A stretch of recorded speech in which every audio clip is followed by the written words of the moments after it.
जय श्री राम। कैसे आप सभी? आई होप आप सभी अच्छे होंगे। तो आज फिर से आ गए हैं नए वीडियो के साथ। तो आप लोग मेरे चैनल पे पहली बार आ रहे हैं या मेरे चैनल की वीडियो पहली बार देख रहे हैं तो मेरे चैनल को सब्सक्राइब करें। और मेरे चैनल पे basic to advance level course बिल्कुल फ्री चल रहा है। तो आप लोग में से जितने भी लोग शेयर मार्केट को सीखना चाहते हैं बिल्कुल बेसिक लेवल से एडवांस लेवल तक मेरे चैनल पर जाकर उस कोर्स को जाकर ज्वाइन कर सकते हैं। जो कोर्स प्ले लिस्ट में, उसी कोर्स का आज ये 19 वीडियो रहने वाला है। इससे पहले ऑलरेडी 18 वीडियो आ चुका है, तो जाकर आप लोग उसे भी देख लें। तो आज मैं ऐसे वीडियो के साथ आया हूं जो कि बहुत डिमांडेड वीडियो है, क्योंकि बहुत से ऐसे लोग होते हैं जो जॉब करते हैं, किसी कंपनी में काम करते हैं, गवर्नमेंट जॉब करते हैं और वो ट्रेडिंग करना चाहता है, बट ट्रेडिंग करने के लिए उनके पास टाइम नहीं होता है, ट्रेडिंग नहीं कर पाते हैं। ये वीडियो उनके लिए रहने वाला है। या जो लोग स्विंग ट्रेडिंग में इंटरेस्ट रखते हैं, स्टॉक खरीदना चाहते हैं, स्टॉक खरीद के होल्ड करना चाहते हैं अपने फ्यूचर के लिए, या स्विंग ट्रेडिंग करना चाहते हैं, मतलब इंडेक्स में जो लोग ट्रेड करना नहीं चाहते हैं, ये वीडियो उनके लिए रहने वाला है। तो मैं आज स्विंग ट्रेडिंग के ऊपर चर्चा करने वाला हूं। स्विंग ट्रेडिंग होता क्या है, इसमें कौन सा स्ट्रेटजी यूज करना है, कैसे बाय किया जाता है और कब बाय करने का, किसी स्टॉक को बाय करने का कब सही टाइम है, कब सेल करने का उसका सही टाइम है। तो उसी सारा चीज के ऊपर मैं आप लोगों के साथ आज डिस्कस करने आया हूँ। तो देखिए, सबसे पहले इसमें आपको कुछ बेसिक चीज की नीड होगी। जैसे होगा सबसे पहले आपको प्राइज एक्शन आना चाहिए। प्राइज एक्शन आना चाहिए तो भाई जो नए लोग हो बोलेंगे प्राइज एक्शन क्या है, तो मैं बता दूं प्राइज एक्शन मैं इसी कोर्स में ऐड किया हूं। तो आप लोगों ने उस वीडियो को नहीं जाकर देखा है तो पहले उस वीडियो को जाकर देख ले, प्राइज एक्शन सीख ले, इसके बाद इस वीडियो को देखें। दूसरा, आपको सपोर्ट रेजिस्टेंस ड्रॉ करना आना चाहिए। सपोर्ट रेजिस्टेंस कैसे ड्रॉ होता है, ट्रेंड लाइन ड्रॉ करने आना चाहिए, कुछ इंडिकेटर यूज करना आना चाहिए, तभी आप ये स्विंग ट्रेडिंग में ट्रेड कर पाएंगे। और इसके साथ साथ कुछ इंडिकेटर को भी मैंने इसमें यूज किया है। तो आप लोग बोलेंगे तो फिर ये क्या हो गया कि इंडिकेटर यूज करना है ऐसे वैसे, तो ऐसा कुछ नहीं है। मेरा सेटअप ही अलग है और मैं इंडिकेटर इसलिए यूज किया हूँ ताकि उसे विनिंग प्रोबेबिलिटी होता है थोड़ा हाई हो जाए, मार्केट की कन्विक्शन जो हो थोड़ा हाई हो जाए और लॉस होने का चांस हो कम हो जाए। उसके लिए आपको 3 इंडिकेटर यूज करना होगा। जो एक होगा 9 EMA और 15 EMA, 2 हो गया। तो 9 EMA और 15 EMA को कैसे यूज करना है मैं इस पे भी डिटेल्स वीडियो बनाया हूं। तो आप लोगों ने अभी तक उस वीडियो को नहीं जाकर देखा है तो प्ले लिस्ट में वीडियो जाकर वहां से पहले आप देख लें, इसके बाद इस वीडियो को आप लोग को अच्छा समझ में आएगा। और तीसरा इंडिकेटर आपका होगा वो होगा सुपर ट्रेंड।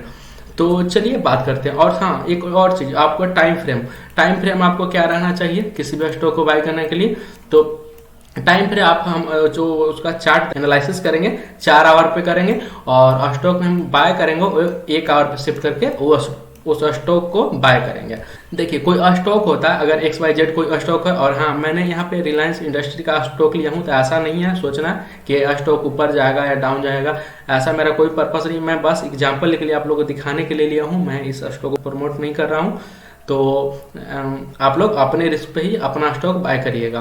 तो देखिए, स्टॉक कोई गलत नहीं होता, कोई भी स्टॉक होता है उसका सबसे पहले आपको कुछ डाटा देखना होता है और डाटा देखकर कैसे बाय किया जाता है मैं उसमें भी एक अलग से डिटेल्स वीडियो लाऊंगा।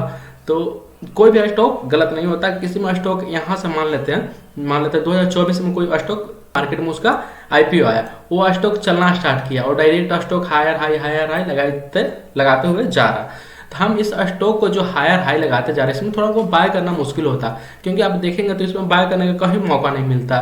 तो स्टॉक को सही बाय करने के लिए पुल बैक जो आता है वहां पे कैसे बाय करना है उसी चीज को मैं आज एक्सप्लेन करने वाला हूँ। या जो स्टॉक हम बाय कर रहे हैं वो स्टॉक सही है, उसका प्राइस एक्शन सही है या नहीं है, उसी चीज को भी आप लोगों के साथ शेयर करूंगा। तो चलिए सबसे पहले स्टॉक देख लेते हैं। तो इंडिकेटर में आना, सबसे पहले यहाँ पे आपको सर्च करना है, EMA सर्च करना है यहाँ पे। तो सबसे फर्स्ट में आएगा मूविंग एवरेज आएगा, इसको 2 बार टाइप करना है इस पे। इसके बाद फिर से यहाँ पे सर्च करना है सुपर ट्रेंड। सुपर ट्रेंड पे एक बार क्लिक करना है तो आपका यहाँ पे तीनों इंडिकेटर लग जाएगा। तो सबसे पहले फर्स्ट में आपका जो इंडिकेटर होगा EMA, उसका जो लेंथ है 9 ही रहने देना है और जो स्मूथिंग लेंथ है ये भी 9 ही छोड़ देना है। बस कलर अपने हिसाब से आपको रख लेना है। और दूसरा इंडिकेटर है, इसका यहाँ पे बाय डिफॉल्ट 9 रहेगा तो इसको बढ़ा के 15 कर देना है और स्मूथ लेंथ जो है स्मूथिंग लेंथ वो 9 ही रहने देना है। कलर भी डिफरेंट करना है ताकि आपको समझ में आए। और जो सुपर ट्रेंड रहेगा यहाँ से आपको सिर्फ चेंज करना, लेंथ उसका रहेगा 10 ही रहेगा और जो फैक्टर है 3 रहेगा। तो इसको 1 पॉइंट कम कर देना, इसको 2 कर देना और ओके कर देना। तो सबसे पहले इसमें करना क्या है, इसका क्राइटेरिया क्या है देख लीजिए।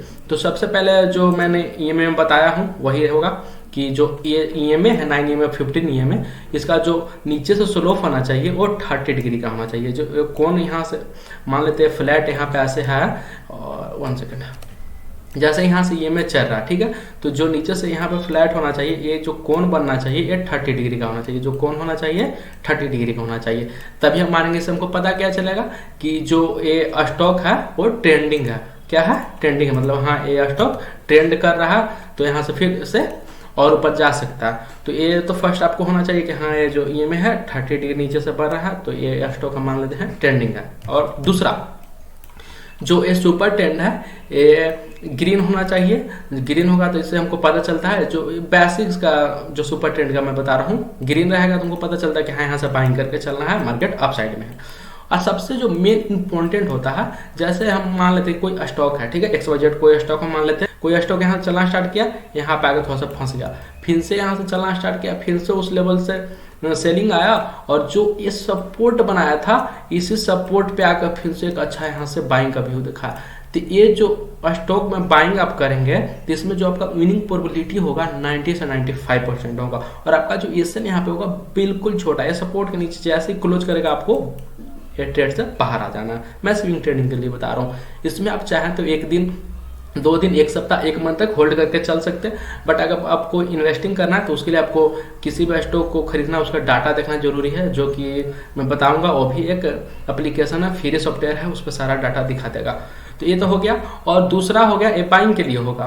और अगर सेलिंग के लिए मान के चलना है, जैसे कोई स्टॉक यहाँ से गिर रहा है, फिर एक रेंज में यहाँ फंसा, यहाँ पे एक रेजिस्टेंस बनाया, फिर से यहाँ से गिरना स्टार्ट किया, फिर से यहाँ से बाइंग आया, और इसी रेजिस्टेंस पे आकर फिर से यहाँ से सेलिंग का व्यू दिखा रहा है, तो यहाँ पे भी जो आपका विनिंग प्रोबेबिलिटी होगा 90 से 95% होगा, और आपका एसएल होगा बिल्कुल छोटा इस रेजिस्टेंस के ऊपर। ऐसे ही सेम ट्रेंड लाइन के लिए भी हो जाएगा, और ऐसे ही डाउन साइड के भी ट्रेंड लाइन के लिए हो जाएगा। तो ये तो हो गया।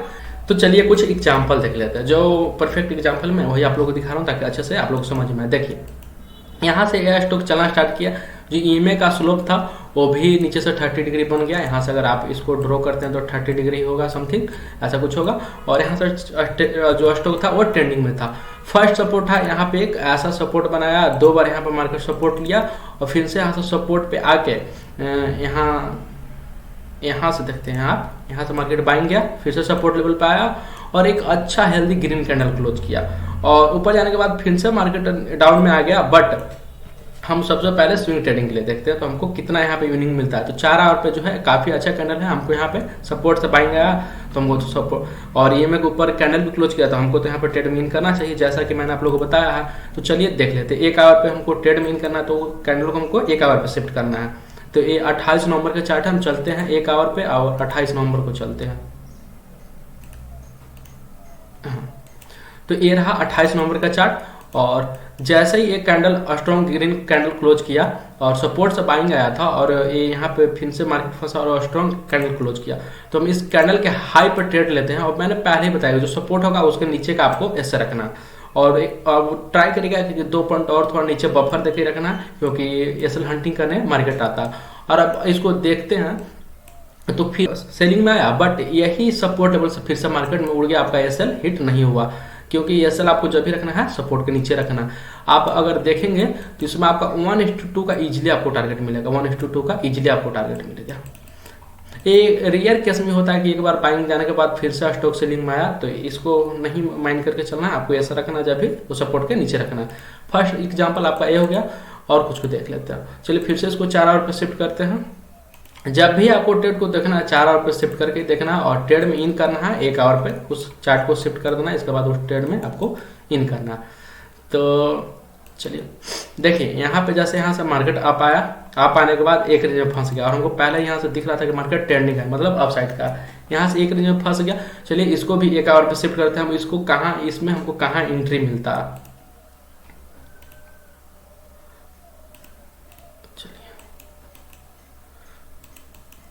तो जैसे हम इसको 1 आवर पे शिफ्ट करते हैं, तो ये काफी स्ट्रॉन्ग सपोर्ट था, और जब यहाँ से कैंडल आ रहा था EMA के ऊपर क्लोज कर रहा था, बट ज्यादा सस्टेन नहीं कर पा रहा था, फिर से यहाँ से डाउन में चल जा रहा था। बट अगर आप इसमें भी यहाँ से ट्रेड में इन करते हैं और इस कैंडल का सपोर्ट का लो का ऐसे रखते हैं, तो आपका 1:1 1:2 का इजिली टारगेट मिल सकता है। जैसे आप देख रहे होंगे 1:78 का टारगेट मिल रहा है।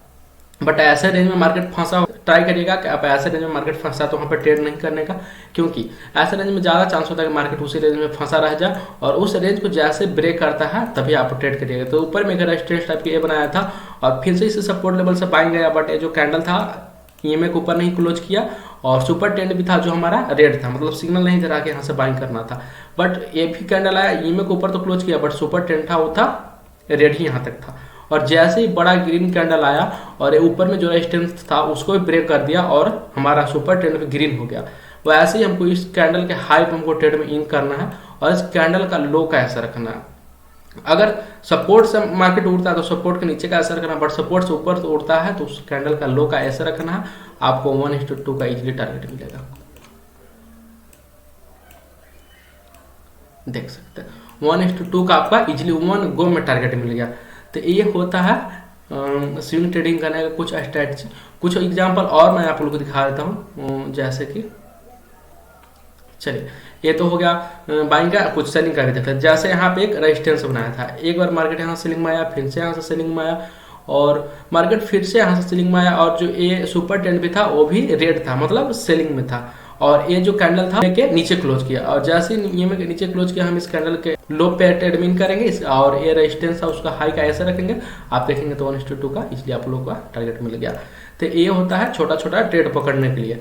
बट आप स्विंग ट्रेडिंग में बड़ा ट्रेड पकड़ना चाहते हैं 1 मंथ 2 मंथ 6 मंथ के लिए, तो उसके लिए आपको डाटा देखना जरूरी है, और इसके लिए आपको डाटा देखना जरूरी है। देखिए कोई भी स्टॉक में आप ट्रेड में इन कर रहे हैं तो कोई स्टॉक ऐसा नहीं कि आप ट्रेड में इन कर रहे हैं तो आपको लॉस देगा, नहीं, आप उसको होल्ड करके रखिए 1 या 2 साल 3 साल 1 साल 2 साल 3 साल होल्ड करते हैं तो आपको उसमें प्रॉफिट मिलेगा ही मिलेगा। बस वो स्टॉक होना चाहिए, कोई अच्छा कंपनी होना चाहिए, ऐसा कंपनी नहीं होना चाहिए कि जो लॉस में चल रहा है या इन फ्यूचर लॉस में जा सकता है। ये सारी चीज देख कर ट्रेड में इन करना है, स्टॉक खरीदना। तो ये सब हम देखेंगे कहाँ, तो उसके लिए आपको आना है रिसर्च 360 करके एक ऐसा एप्लीकेशन, यहाँ पे आपको सिंपल सर्च करना है। जैसे मैंने सर्च किया यहाँ पे रिलायंस इंडस्ट्रीज का, यहाँ पे आपको सारा चीज दिखाएगा कि क्या स्टॉक का वैल्यू है, इसमें ओपन कितना पे हुआ था, हाई कितना लगाया, वैल्यू क्या है, ट्रेड वैल्यू क्या है, सारा चीज ऑल डिटेल्स आपको दिखाया जाएगा। एक वीक में कितना डाउन हुआ है, 1 साल में कितना रिटर्न दिया है, कितना परसेंट, 3 साल में कितना परसेंट रिटर्न दिया है। तो ये सारा चीज जो हो, और ये रिलायंस इंडस्ट्रीज का वॉल्यूम कितना आज है, कल कितना था, पिछले दिन कितना था, 1 सप्ताह पिछले मतलब 1 सप्ताह पहले कितना था, सारा चीज आपको डिटेल्स वाइज यहाँ पे दिखाएगा, ROA दिखाएगा, सारा चीज दिखाएगा। तो मैं इस पे भी डिटेल्स वीडियो लाने वाला हूँ, तो आप लोग मेरे चैनल को सब्सक्राइब कर ले और उस कोर्स को भी ज्वाइन कर ले। तब तक मिलते हैं नेक्स्ट वीडियो में।